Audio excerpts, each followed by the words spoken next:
This is the question Bruce Lee answered. What's the best way to travel? So at that time, I said 747 jet plane. I said, yeah, if you're going to New York. If you're going across the street.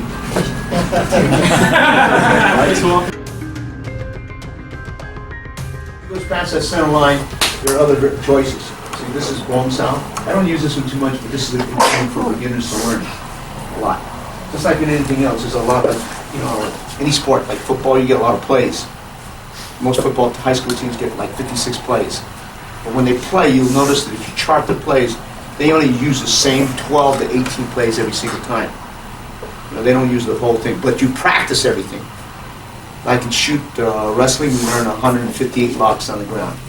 We didn't use 158 locks, right? We used maybe 12, maybe 14. There was a Japanese judo man, very good, Yamashita. And 213 wins. That's a lot in doing a 7-year period. 213 wins without a defeat. He used, and you remember now, judo has some 60 throws. He used the same 4 throws. Just 4 throws. And 213 wins. See, I'm of the opinion rather than learn 100 techniques, I rather learn 3 techniques and learn 100 ways to get into those 3 techniques. Because you repeat it over, it's the setup. Okay? And that's the key. But in the beginning, I think it's important to see all the different types of strategies and tactics that you can do. And there are 2 different things. A technique, which I call a tactic. Then you have the strategy, how to use that technique, when to use that technique. See? Like a lot of people, when Muay Thai first came to the country, they're used to having people like this. So both hands are in the center line so you can trap. Simple, right? Then there were people that fought like that, see? And they would stay in like that, so it's still both hands center line, see? And Muay Thai, at least the first Muay Thai people came, so they started to go like that. And you went, whoa, where's my Pak Sao? See, you can't go it all. That's a long ways to go for this favorite technique. So it has to fit the structure. If you don't fit the structure in, it's worthless. Very, very important. You've got to find out when to use it, when not to use it. Because you can use it. It could be a good, like football. The quarterback sneak, that's a pretty good tactic. But if you're on your own goal line and it's 4th down, and you have 15 yards for a first down, that's not a good tactic to do a quarterback sneak. So you have to know when to use it, when not to use it, tactically. Okay? Like traveling, what do you think is the best way? This is the question Bruce Lee answered. What's the best way to travel? So at that time, I said 747 jet plane. I said, yeah, if you're going to New York. If you're going across the street, maybe walking would be better. If you're going 2 blocks down, maybe skating or a skateboard or a bicycle is better. If it's maybe 3 miles down and you don't have a bike, maybe the bus is the best, or the streetcar is the best. You follow what I'm saying? And if you have a car, maybe your car is the best. If you don't have a car, you know, either be a good jogger, skates, stuff like that. Now, if you're in the Amazon, skates don't work, walking doesn't work too well, so maybe a boat would be the best way of transportation. See, that's finding out what is appropriate. Tank is pretty good if you're in warfare. If you're in the countryside where there's shooting, tank's not too bad unless you're in it when somebody blows it up. But tank's great. But if you're in the Hollywood freeway or San Diego freeway where it's bumper to bumper, the tank's not good. Yeah, it is. Yeah, you blow it away. You blow away all the cars. But I mean, you're not talking about. You have to blow everybody away. But I mean, there's a choice cards, choice field cards. Right? If you're a young man, it would be better to have a sport car than a truck. If you're going on a date, right? I don't think anybody wants to go in the truck, right? But that's, appropriate technique, appropriate time. But when you do this, see, this is only if you can trap this first pair. If you can't trap it, that thing's coming. And only if you respond with that hand can you do that. Okay? And the other one is inside, back. You notice, well, I won't get to that yet. Back that, like that. Because this one, when you push, you want to come back to that position, see, and be able to do it both right and left.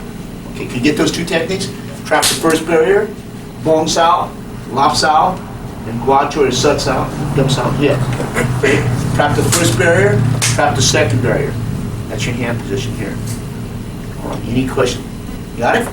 Okay, let's try it. Okay, let me show you the training method. One is called attach hands. So the man says, Pak Sao, Guacho. That's attach hands, 1, 2, 3, right? Then the other method is when you do it from the cheese out position, okay, like this.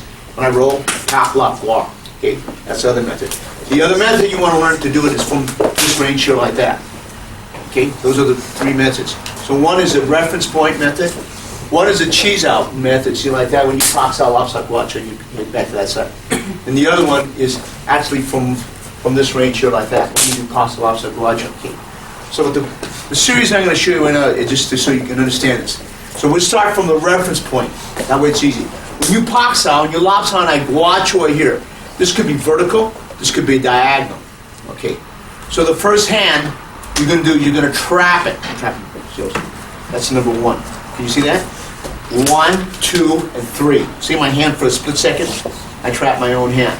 Okay? Second one, you do it on first motion, right now. See, my hand is trapped. The reason why it's trapped because the mind cannot compute that fast. If you ask a person a question and he's under stress, he will not be able to respond too fast. If you ask him quickly, he will not be understanding. So if I say, what's your social security number? 1, 2, 3, 4, 5, 6, maybe like that. What's your phone number? He's going to go, you know your phone number, but sometimes it's put off. So this one here is a mind hazmat. If you have kids and you have one daughter asking you one question, your son, can I get this? You say yes to everything because there's too many people talking to you at the same time. You know? Can I have 5 cents? Can I have 3 cents? Nowadays, 3 cents, 5 cents, now it's probably 25. Give it up 8 cents, man. So you can't answer that for it. So the mind cannot compute because it's overloaded with things to do. When I do the Pak Sao, see, my mind cannot compute fast enough to let go. See, all he has to do, do the second one. See, all I have to do is go like that, and I got in. But my mind is so on grabbing this. My mind is still grabbing and backfisting it, so I have that in my mind, see? According to Seafood Bruce, that's how they used to catch monkeys. They put the food in the jar, and this is in Hong Kong. And when the monkey would go after the food in the jar, he couldn't get his hand out. It was stuck. And all he had to do was let go of the food, and his hand would come out, but he won't let go of the food. See, I won't let go of his hand because I want that hand to pull it and backfist it. Therefore, my mind is still bent on holding on to that hand. So I'm going to teach you the first 3 basics. The first one is Pak Sao, and you Cup Sao, and you hold the hand. Second basic is you do the Jut Sao and Cup Sao together, like that. Fourth basic is you do this Bong Sao, see, and then Lop and Pak, or Bong Sao and Tan, like that, see. Not that one. Not like that, Pak, Lop. Okay. A lot of times when you grab the hand, this is how you teach it, Pak, Lop, Lop. Do it again, Pak, Pak, Lop. Now, see when I grab his hand, that's the same basic, see? Turn over, Pak, Lop. Okay, can you remember that now? That's 4 basics. This is more for sensitivity. So I trap the first barrier. First one is that. That's the trap. Okay. Second one, okay, is you do it on first motion. Third one, you do it with a Bong Sao, and then you lock and pop. Fourth one, okay, is Pak Lock. Fifth one, now you walk the baseline, which is our number 1 dummy. You work the dummy on the, okay? All right, any questions up to here? You got that? So you go like this, it's in the hand position, 1, see? So the first one, so when I go back, he traps in hand, my hand's caught here. Okay, that's number 1, okay? Second one, he does it on first motion. Third motion, when I go like that, see, I block, lock, lock. And the first motion is right here, you ton, lock, lock. This one, my base will be off here, and he'll put, this is the first thing you learn in the dummy. You teach them the dummy? Oh, yeah. Okay, so that's the first motion, one of the first motions. See, if you look at these things, they look kind of stupid. A boxer would look at this and say, that's dumb. What boxer ever uses this? See? Because they're for a split second. You don't hold that posture. It's for a split second time. It's just like if you take a picture of a football player in a split second, maybe he's just like that. Pang! When the guy's about to attack, he's pushing the hand out down. Now, if he stays in the 50-yard line and hold that posture, you know what I mean? That's not what it's for. It's a split second. This is a split second. Split second, and you're in and out of it. And it's more for dissolving, because the dummy teaches dissolving techniques. All right, any questions? These are dummy techniques, what I'm showing you right now. All right, any questions? No, yeah, he has it right. He has it right. Dummy techniques, it works. You answered. Okay, any questions? That's the people. How many people have not done that? So I can just see your hands. Okay, so can you just go to the dummy here? See, there's a motion. That motion right there. See that motion? We'll go on the other side. See that motion right there? Okay, that's what we call number one. Okay, so that's the motion. You move back into the motion. See that? Right here. Now, that's the motion right there. Okay, then you go to the next one. See? Okay, that's the motion. See? So when over there, this is for the dissolving of that technique. Like that. See when I go? All right. Can you remember that? And just 4 basics right now. The first one is what? Cup and jug. Okay. Second one, you do it now, like that. All right. And then the third one, you bong. Say flop, pop. You notice on the dummy, you do a lot of bong sound, right? And the other one is what? Con, pop. Okay. And the fourth one is you walk the bass line, bounce goes off, pop and lock. Is that that?